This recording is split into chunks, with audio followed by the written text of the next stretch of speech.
Assalamualaikum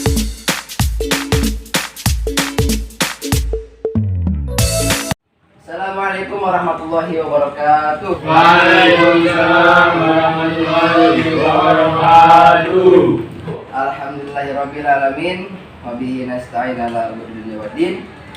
Wassalatu wassalamu ala asyrofil anbiya'i wal mursalin sayyidina Muhammadin wa ala alihi wasallam padu. Gimana kabarnya anak-anak? Baik, Pak. Biasa. Alhamdulillah. Sekarang kalian udah kelas 12 ya? Ya. Jadi gak terlalu manja ya ngajarnya ya? Iya. Kayak SD, kayak SMP ya? Iya. Jadi udah slow. Oke. Sebelumnya Bapak absen dulu ya? Absen dulu. Ini kelas 12 PAI ya? Iya. Wanto, Din. Amrin, Din. Salman. Din. Oh nih, Din. Bekas. Din. Berarti ada semua ya? Oke, alhamdulillah. Selanjutnya sebelum kita mulai pelajaran kali ini, angka baiknya kita membaca pembukaan yang basmalah, kemudian dengan roditu. Mulai. Bismillahirrahmanirrahim. Raditu billahi rabban wa bil islami dinan wa bi Muhammadin nabiyya wa rasula. Rabbi zidni ilma warzuqni fahma. Amin. Alhamdulillah. Oke. Sebelum masuk pembahasan yang sekarang, yaitu membahas tentang macam-macam ijma, Bapak ingin mengetes kalian ya. Serius kayak kemarin belajarnya. Kemarin bahas apa? Kemarin Syarat-syarat mujtahid. oke, syarat-syarat mujtahid. Ada berapa syarat-syaratnya? 6. Ada 6. Coba sebutin. Yang pertama adalah memiliki pengetahuan dasar berkaitan dengan Al-Quran, Sunnah, masalah ijma sebelumnya, memiliki pengetahuan tentang usul fikih, yang terakhir menguasai ilmu bahasa Arab. Oke, itu ya berarti syarat-syaratnya udah semua ya. Ya. Nah, itu besok atau selanjutnya dipahami gitu kan. Jangan ditulisan doang. Oke, selanjutnya sekarang akan membahas tentang macam-macam ijma. Tapi sebelumnya, dengan adanya pembelajaran macam-macam ijma ini, kalian semua nantinya bisa menjelaskan apa itu macam-macam ijma, baik dari segi terjadinya, ataupun dari segi keyakinan, ataupun dari segi perilaku ijtihadiyah. Jadi nanti ada 3 ya. Nanti kalian semua bisa menjelaskan seperti itu. Oke, masuk yang pertama. Macam-macam ijma. Ditinjau dari segi terjadinya, itu ijma sharih, qauli atau bayani, yaitu adalah para mujtahid menyatakan pendapatnya dengan jelas dan tegas, baik secara ucapan atau tulisan seperti hukum masalah ini halal dan tidak haram. Kita tulis dulu. Macam-macam ijma.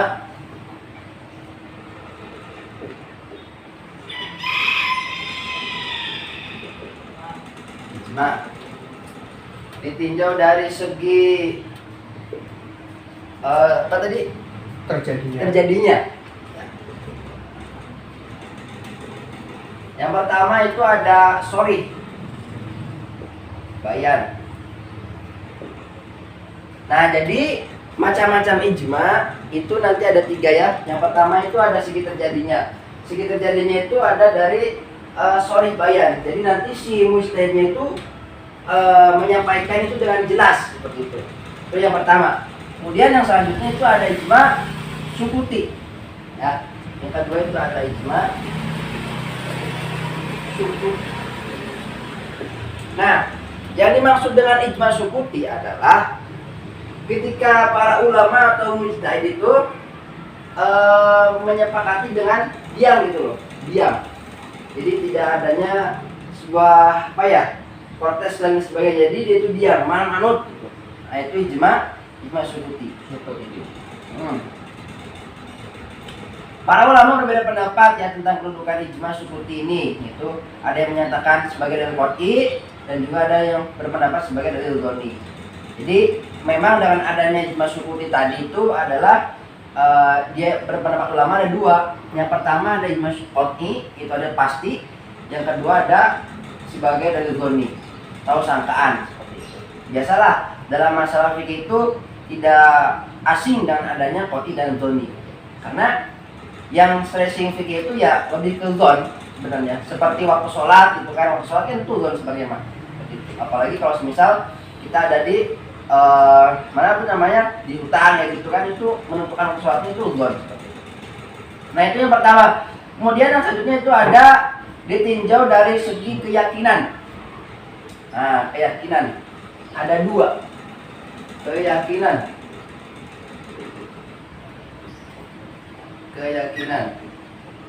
Satu ada qat'i, dua ada dzanni.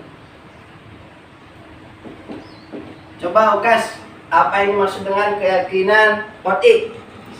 Ijma qat'i Ya. yaitu hukum yang dihasilkan ijma itu adalah sebagai dalil qat'i diyakini benar terjadinya. Benar terjadinya. Terus yang dzanninya, Ijma dzanni yaitu hukum yang dihasilkan ijma itu dzanni. Masih ada kemungkinan lain bahwa hukum dari peristiwa atau kejadian yang telah ditetapkan berbeda dengan hasil ijtihad orang lain atau dengan hasil ijma yang dilakukan pada waktu yang lain. oke, itu ya. Jadi intinya mah, yang kedua dari macam-macam ijma itu ada dari sisi keyakinan. Keyakinan itu arti keyakinan ya. Yang pertama ada qat'i, artinya itu benar terjadi. Jadi para ulama itu benar terjadi nih ijma ini, bahwasanya misalkan sesuatu itu akan terjadi. Tuh.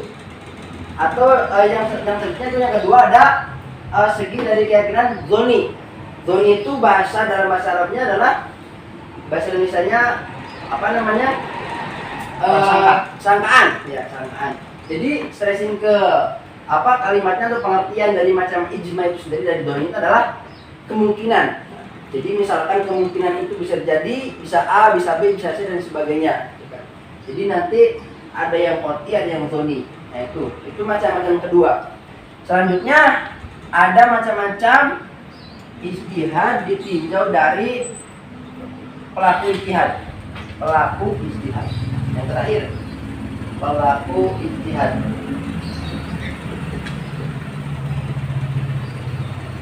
Coba baca lagi, Mas Ukas. Yang pertama ijma sahabat, yaitu ijma yang dilakukan oleh para sahabat Rasulullah SAW. Yang kedua ijma khulafaur rasyidin, yaitu ijma yang dilakukan oleh Khalifah Abu Bakar, Umar, Utsman dan Ali bin Abi Thalib. Tentu saja hal ini hanya dapat dilakukan pada masa keempat orang itu hidup, yaitu pada masa Khalifah Abu Bakar. Setelah Abu Bakar meninggal dunia, ijma tersebut tidak dapat dilakukan lagi. Yang ketiga ijma Syafi'i, yaitu ijma yang dilakukan oleh Abu Bakar dan Umar bin Khattab. Yang keempat ijma ahli Madinah, yaitu ijma yang dilakukan oleh ulama-ulama Madinah. Ijma ahli Madinah merupakan salah satu sumber hukum Islam menurut mazhab Maliki, tetapi mazhab Syafi'i tidak mengakuinya sebagai salah satu sumber hukum Islam. Yang terakhir ijma ulama Kufah, yaitu ijma yang dilakukan oleh ulama-ulama Kufah. Mazhab Hanafi menjadi ijma ulama Kufah sebagai salah satu sumber hukum Islam. Nah itu ya teman-teman, sebagaimana dibacakan oleh saudara kita ya Mas Ukas, bahwasanya macam-macam ijma yang terakhir itu dilihat dari segi perilaku ijtihadnya. Jadi si ijtihad itu nanti disiap oleh siapa nih gitu kan dirumuskannya. Yang pertama ada sahabat, berarti pengertiannya adalah ketika itu yang dinamakan dengan ijma sahabat itu gimana gitu. Jadi pas waktu sahabat ya, seperti itu.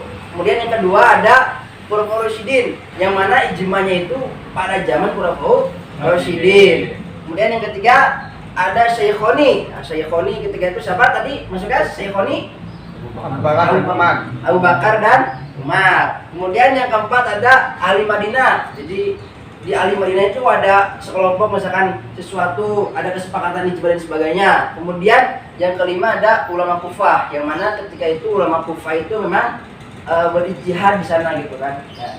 Jadi macam-macam ijtihad atau macam-macam ijma itu ada 3, dilihat dari segi masing-masing. Yang pertama ada pertama ada sorry bayan. Nah, yang kedua ijma suri. Dari segi keyakinan yang pertama yang kedua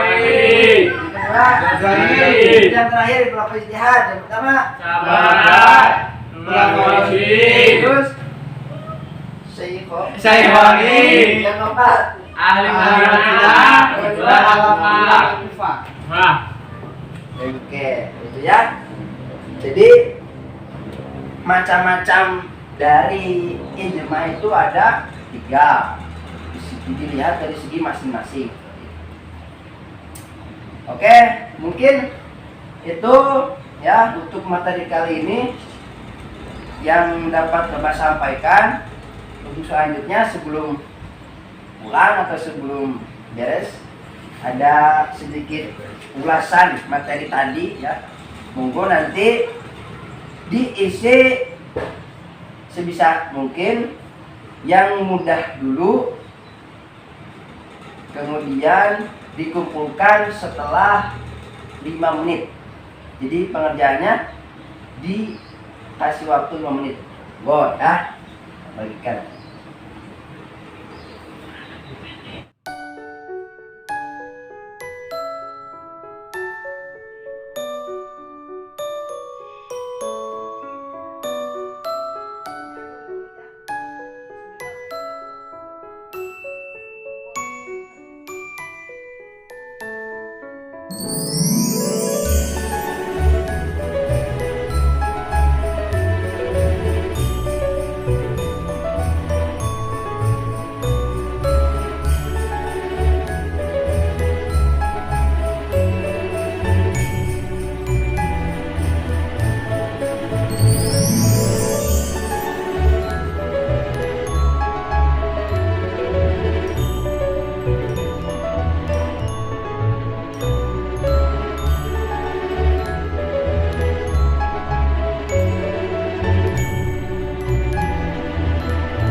Oke, yang sudah sini kumpulin. Coba masalah jalan jawabannya. We are bagus.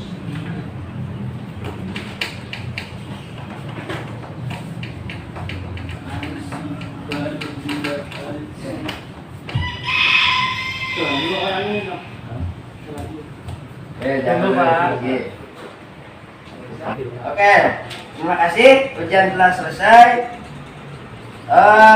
Sebelum diakhiri ya.